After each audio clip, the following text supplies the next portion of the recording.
কারবালার ময়দান রক্তে লাল হয়ে গিয়েছিল। একে একে আহলে বায়েতের সকলেই শহীদ হয়ে গিয়েছিল। এখন শুধু ইমাম হুসাইন রাদিয়াল্লাহু তাআলা আনহু বাকি ছিলেন, একা সাহায্যহীন, কিন্তু হৃদয়ে ধৈর্য ও বিশ্বাসের আলো নিয়ে। তিনি তার বিশ্বস্ত ঘোড়া জুলজাহানের উপর আরোহণের ইচ্ছা করলেন, কিন্তু যেই তিনি জুলজাহানের লাগাম ধরলেন, ঘোড়াটি এক পাও এগুতে পারল না। ইমাম হুসাইন রাদিয়াল্লাহু তাআলা আনহু বিস্মিত হয়ে নিচে নামলেন।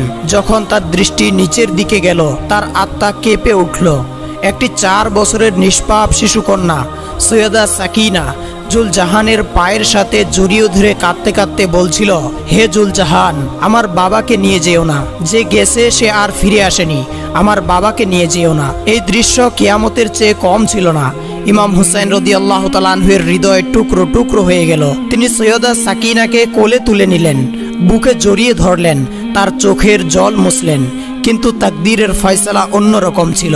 ইমাম হুসাইন রাদিয়াল্লাহু তাআলা আনহু বড় কষ্টে তার প্রিয় কন্যাকে সৈয়দা জয়নবের হাতে তুলে দিলেন। সেই মুহূর্ত এমন ছিল যে পুরো আহলে বাইত সবাই তার সাথে জড়িয়ে ধরে কাঁদতে লাগলেন। বিদায়ের মুহূর্ত এসে গিয়েছিল। খিমাগুলিতে আহাজারির ঝড় বয়ে যাচ্ছিল। ইমাম হুসাইন রাদিয়াল্লাহু তাআলা আনহু কারবালার ময়দানের দিকে রওনা হলেন।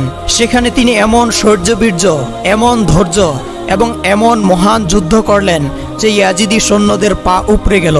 শত্রুরা ভয়ে 10 মাইল পিছনে পিছিয়ে গেল। কিন্তু এমন একটি সময় এলো যখন তার দেহ ক্ষতবিক্ষত হয়ে গেল।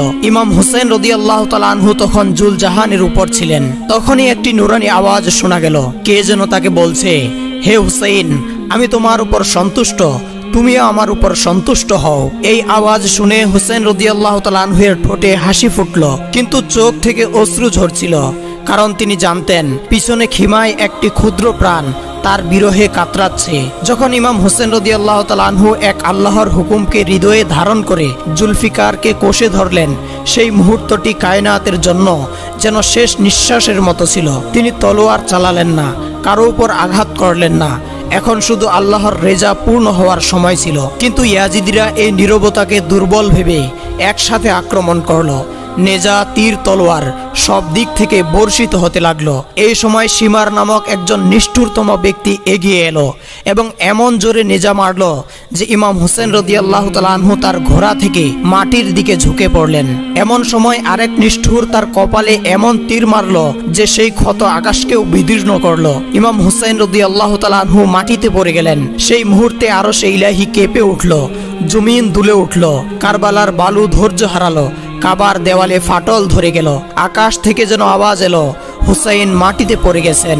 খিমায় বসা আহলে হারামের উপরেও সেই মুহূর্তে স্তব্ধতা নেমে এলো। নিষ্পাপ সৈয়দা সাকিনা কাঁদতে কাঁদতে উঠে দাঁড়ালেন। তার কণ্ঠে এমন বেদনা ছিল যা কোনো শিশুর পক্ষে সম্ভব নয়। তিনি সৈয়দা জয়নবের কাছে গিয়ে বললেন, আমার বাবা কোথায়? সৈয়দা জয়নবের হৃদয় ছিন্ন ভিন্ন হয়ে গেল। তিনি ধৈর্য ধরে শুধু বললেন, বেটি, তোমার বাবা এখন মাটিতে পড়ে গেছেন।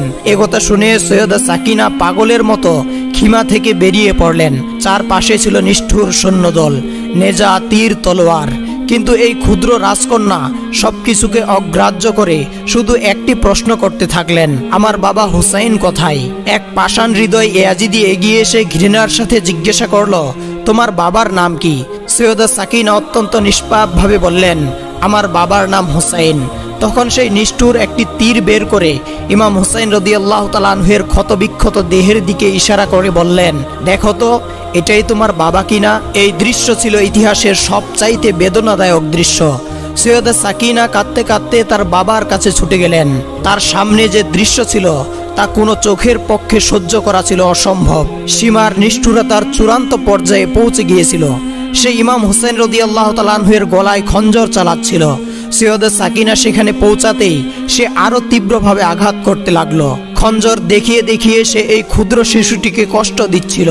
ইমাম হুসাইন রাদিয়াল্লাহু তাআলা আনহুর গলায় 13টি আঘাত করা হলো। সাকিনার চোখের সামনে তার বাবার শেষ নিঃশ্বাস ছিল। যখন ইমাম হুসাইন রাদিয়াল্লাহু তাআলা আনহুর মাথা বিচ্ছিন্ন করা হলো, তখন নিষ্ঠুরতার অন্ধকার আরো গাঢ় হয়ে উঠল। ঘোড়াগুলো ইমামের দেহের উপর দিয়ে দৌড়ানো হলো, খিমাগুলিতে আগুন ধরিয়ে দেওয়া হলো এবং আহলে বায়েতকে বন্দী করা হলো। মদিনার দৃশ্য ছিল এমন যে কারবালার ঘটনার কয়েকদিন পর প্রতিটি চেহারা শোকাচ্ছন্ন, প্রতিটি চোখ অশ্রু সজল, প্রতিটি হৃদয় ক্ষতবিক্ষত। একদিন একজন ব্যক্তি আদবের সাথে ইমাম জয়নুল আবিদিন রহমাতুল্লাহি আলাইহির কাছে জিজ্ঞাসা করলেন, হে রাসূলের নাতি, শুধু এতটুকু বলুন, যখন কারবালায় প্রথমবার খিমাগুলিতে আগুন লাগলো তখন ছোট ছোট শিশুরা কিভাবে বেঁচে গেল? একথা শুনে ইমাম জয়নুল আবিদিন রহমাতুল্লাহি আলাইহির হৃদয় ভারী হয়ে গেল। তার হাতে তসবিহ ছিল, চোখ অশ্রু সজল হয়ে গেল।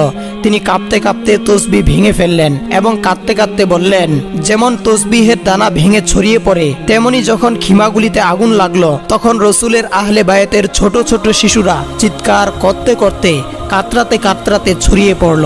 আগুনের শিখা চারপাশে ছড়িয়ে পড়ছিল। শিশুরা খালি পায়ে জ্বলন্ত বালুর উপর ভয়, তৃষ্ণা ও বেদনা নিয়ে ছুটছিল। সেই মুহূর্তে 4 বছরের শাহজাদি সৈয়দা সাকিনা জ্বলন্ত আঁচল ধরে খিমা থেকে বেরিয়ে পড়লেন।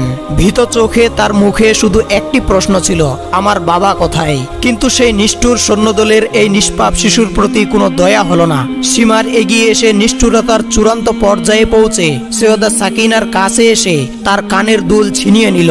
শুধু ছিনিয়ে নেওয়া নয়, এমন নির্মমভাবে টান দেওয়া হলো যে তার কান থেকে রক্ত ঝরতে লাগলো। ক্ষুদ্র প্রাণের চিৎকার আকাশে পৌঁছে গেল, কিন্তু পৃথিবীতে উপস্থিত মানবতাবিহীন হৃদয়গুলো গলল না। এই কারণে শেষ নিঃশ্বাস পর্যন্ত সৈয়দা সাকিনার হাত সব সময় তার ক্ষতবিক্ষত কানের উপর ছিল। তারপর আহলে বায়েতকে বন্দী করা হলো।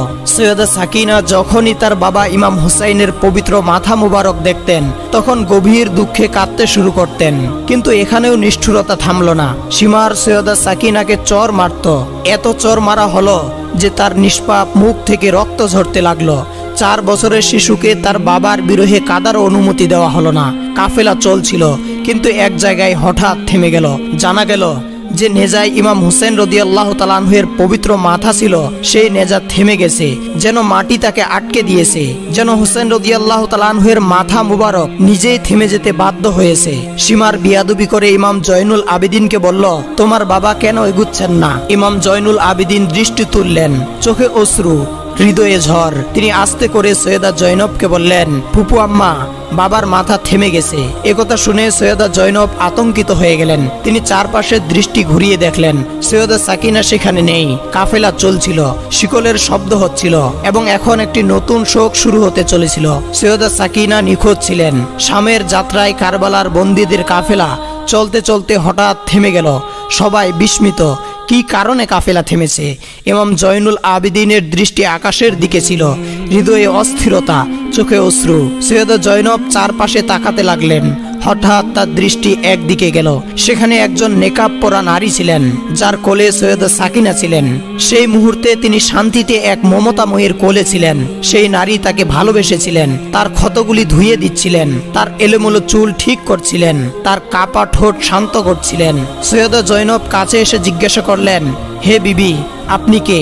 যখন থেকে আমরা এই বন্দি দশায় যাত্রায় আসি কারো এমন ভালোবাসাপূর্ণ আচরণ দেখিনি। একথা শুনে সেই নেকাব পরা নারী আস্তে করে নেকাব খুললেন। তার চেহারা প্রকাশিত হতেই কায়নাতের শান্তি কেঁপে উঠল।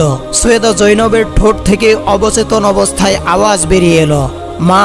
হ্যাঁ, তিনি আর কেউ নন, রাসূলের কন্যা, জান্নাতের নারী বিবি ফাতেমাতুজ জহরা রাদিয়াল্লাহু তাআলা আনহা। মাকে দেখে সৈয়দা জয়নবের চোখ থেকে সেই অশ্রু ঝরল যা বছরের পর বছর ধৈর্যকে ধুয়ে দিল। জয়নব তার মাকে জড়িয়ে ধরলেন। বিবি ফাতেমা রাদিয়াল্লাহু তাআলা আনহা মমতার সাথে সৈয়দা সাকিনাকে জয়নবের কোলে তুলে দিলেন এবং তারপর আস্তে করে অদৃশ্য হয়ে গেলেন। সৈয়দা জয়নব রাদিয়াল্লাহু তাআলা আনহা সাকিনাকে কোলে তুলে কাফেলার দিকে ফিরে চললেন।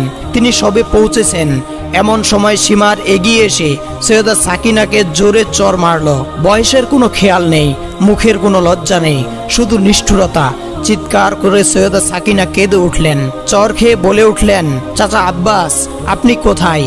আমাকে আপনার বাহুতে লুকিয়ে নিন। কিন্তু এখন বন্দি দশায় না ছিলেন আব্বাস, না ছিলেন আলী আকবর, না ছিলেন হুসেন রাদিয়াল্লাহু তাআলা আনহুম।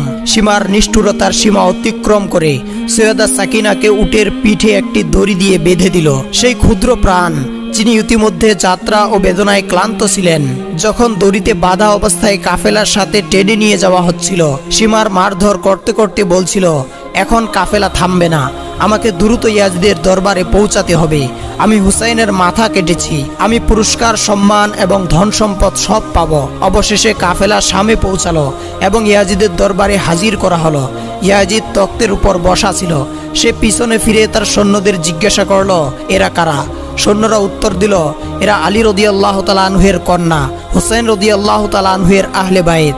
ইয়াজিদ আবার জিজ্ঞাসা করলো, এই ছোট্ট মেয়েটিকে? উত্তর এলো, এই মেয়েটি হুসাইন রাদিয়াল্লাহু তাআলা আনহুর কন্যা, নাম সৈয়দা সাকিনা। সেই সময় সৈয়দা সাকিনা ইয়াজিদের দরবারে এমন ভাবে দাঁড়িয়েছিলেন, এক পা তুললে আর এক পা মাটিতে রাখতেন, আর যখন দ্বিতীয় পা উঠত তখন প্রথম পা নিচে নামতো। ইয়াজিদ তখ্তের উপর বসে এই দৃশ্য নির্মম ভাবে দেখছিল, যেখানে নবী করিম সাল্লাল্লাহু আলাইহি ওয়াসাল্লামের আহলে বায়েত ক্ষত বিক্ষত, অশ্রু ও বন্দী দশায় দাঁড়িয়েছিলেন।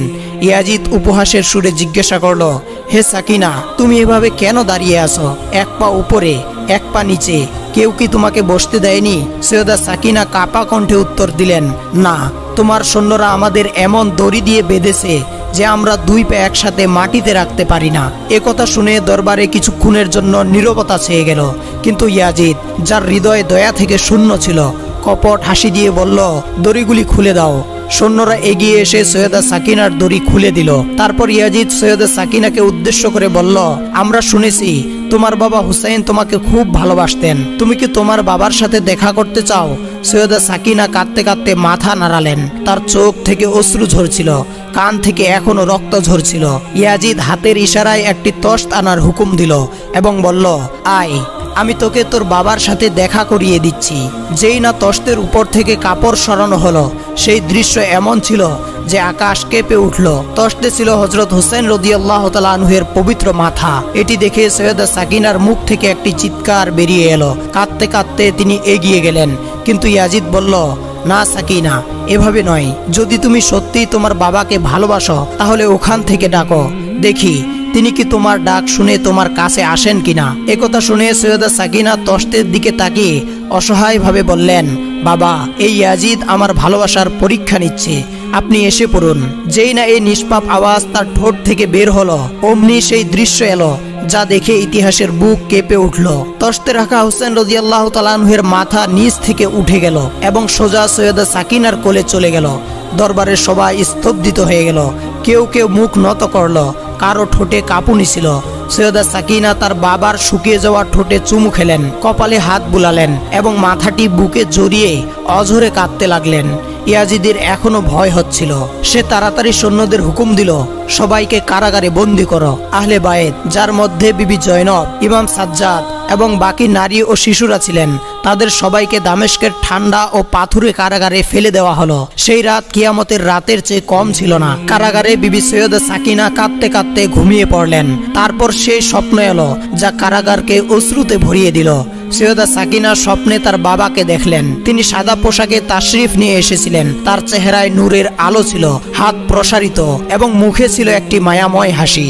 সৈয়দা সাকিনা কাতরভাবে বললেন, বাবা, আপনি কোথায় চলে গিয়েছেন? আপনার পরে সীমার আমার কানের দুল ছিঁড়ে নিয়েছে, আমার কান থেকে রক্ত ঝরছে, সে আমাকে মেরেছে। বাবা, এখন আমাকে একা ফেলে যাবেন না। ইমাম হুসাইন রাদিয়াল্লাহু তাআলা আনহু হাত বাড়িয়ে বললেন, আয় মা, আমার বুকে আয়, আমি তো তোমাকে নিতে এসেছি। যেই না সৈয়দা সাকিনার চোখ খুলল, তার চেহারা আলোয় ভরপুর ছিল, তার অন্তরে ছিল শান্তি, তার পুরো শরীরে একটি নূর ছড়িয়ে পড়েছিল। তিনি কাঁদতে কাঁদতে ডাকলেন, বিবি জয়নব, আমার বাবা আমাকে নিতে এসেছেন।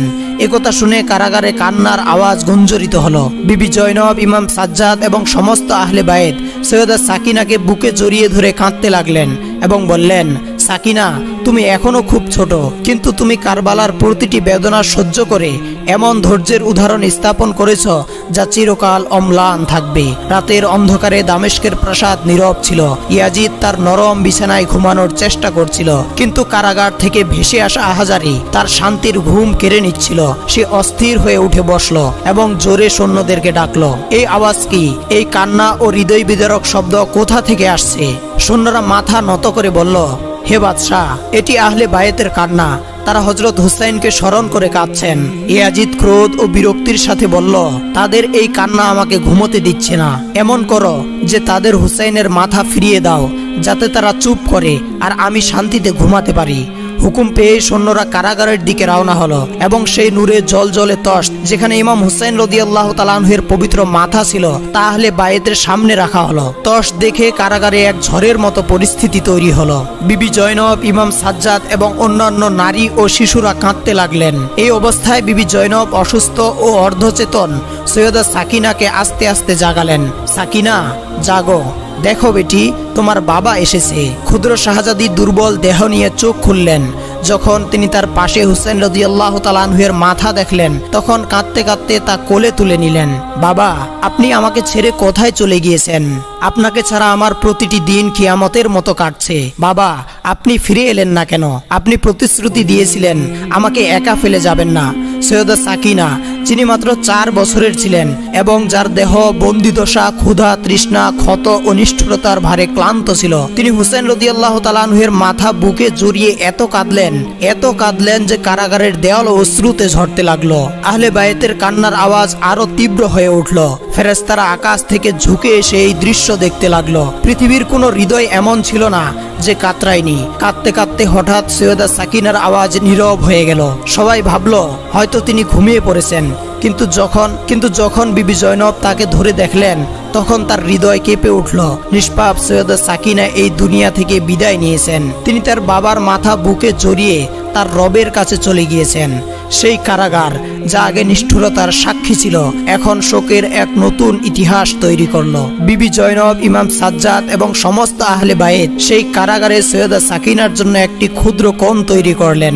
সেই কোণে অসুস্থতা, বন্দিদশা ও দারিদ্র্যের মাঝে সৈয়দা সাকিনার কবর তৈরি করা হলো। না ছিল কাফন, না গোসল, না জানাজা, না কোনো প্রদীপ। শুধু ছিল সেই নিষ্পাপ কন্যা যিনি এতিম হওয়ার বেদনা বন্দিদশায় সহ্য করলেন এবং তার বাবার সাথে জড়িয়ে চিরতরে ঘুমিয়ে পড়লেন।